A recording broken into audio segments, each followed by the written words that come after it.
Hi, I'm Dr. Mayura, and today I'm going to talk about a new therapy which has come to India, and it's going to be it's going to be used from Monday onwards in a lot of hospitals.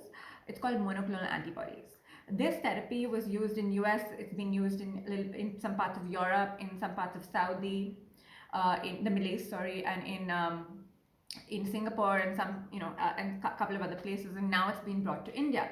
So it's called monoclonal antibody therapy. So it was approved by the drug CDSCO, and it's been given emergency use authorization, and it can be used in India now.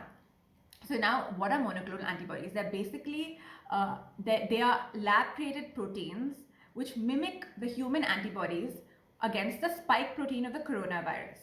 So let's make that a little easier. Now, the coronavirus has four different structural proteins. It has the spike protein that we've all heard of. It has the envelope protein. It has the nucleocapsid protein, and it has the membrane protein. Along with that, it also has some more non-structural and accessory proteins. But these are the ones we're going to be talking about. And in these proteins, we're basically targeting the spike protein. So the spike protein has two subunits. It has S1 and S2. These are two subunits of the spike protein on the surface of the coronavirus. So S1 and S2. So S1 basically attaches to the ACE inhibitor, The ACE receptor, not inhibitor. ACE2 enzyme in the cell, on the cell surface.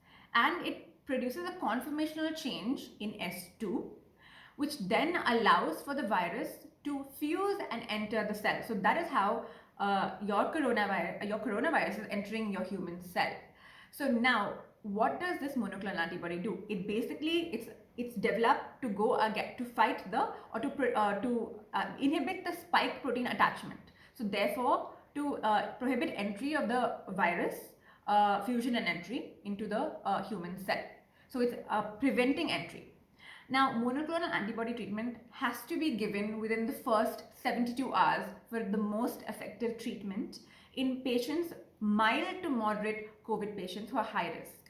It cannot be given to severe COVID patients. It cannot be given to patients requiring oxygen, not be given to patients in the hospital who are already in the hospital for COVID. It cannot be given to patients who are on oxygen therapy and therefore need more oxygen because of COVID. So it can't be given to these patients. It has to be given in the early stages, preferably in the first 72 hours after you get your RT-PCR, or maximum in the first 7 days if you don't have an endogenous antibody response yet.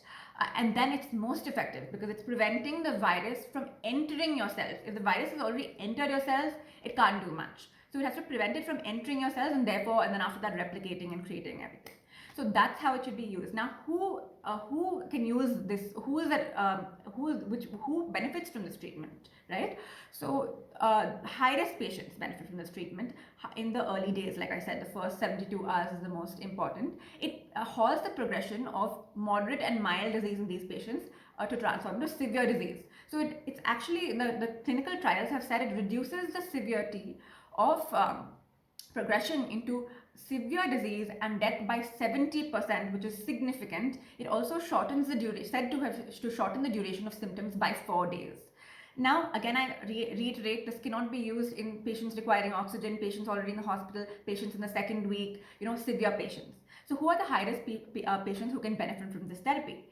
So, patients who are obese, patients who are over the age of 65, patients with diabetes, patients with end-stage renal failure, patients who have immunocompromised conditions, who are on immunosuppressant therapy, patients who are under the age of 65 but over the age of 55 but have comorbidities like heart disease or uncontrolled hypertension or some kind of lung condition.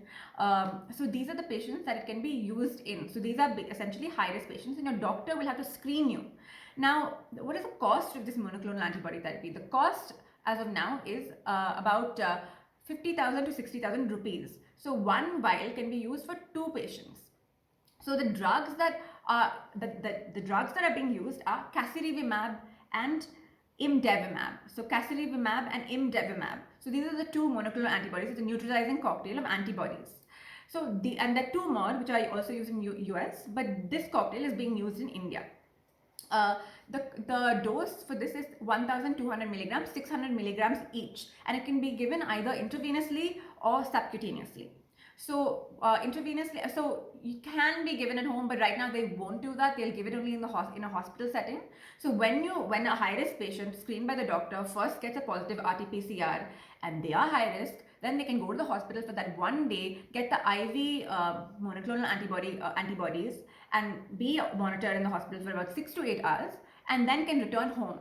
And they have to be in constant communication with their doctor to see how they're feeling. If they're feeling fine, and they have to be in constant contact for the next 3 to 5 days to see the progression.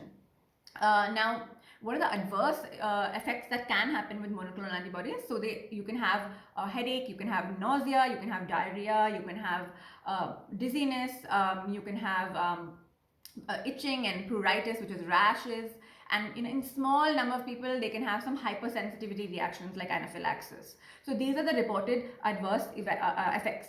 But there's a lot of compelling data for monoclonal antibodies, and I've spoken to some doctors in US who have used monoclonal antibodies to treat COVID patients, and they really rave about it when it's used early on to help. And they say that most of the patients they've used it on have not required hospitalization and have not progressed to a severe illness. So this is about monoclonal antibodies. I hope this has given you some information about this new therapy which has come to India. Thank you so much.